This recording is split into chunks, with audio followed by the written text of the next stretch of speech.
I may not be perfect in the eyes of God, but God appointed me to be the John of today.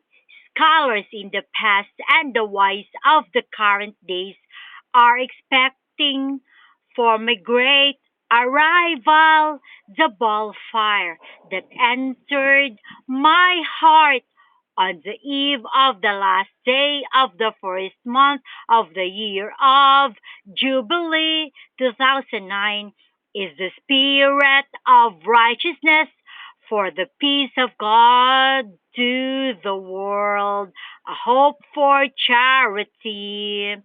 I am preparing for the way of Jesus Christ as King Melchizedek of the New Jerusalem.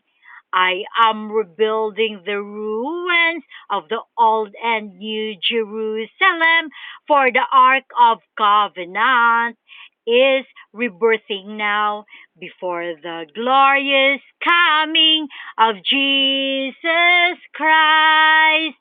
When God promised, He fulfilled His words, for God is a sign of perfection, but we are now obeying the order of reparation.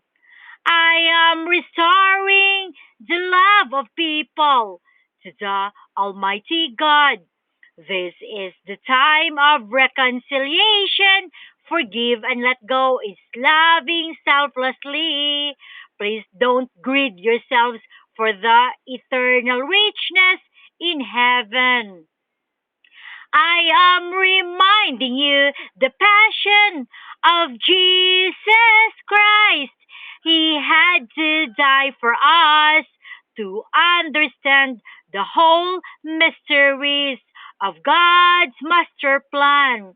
He is the way for us to know the very truth of life.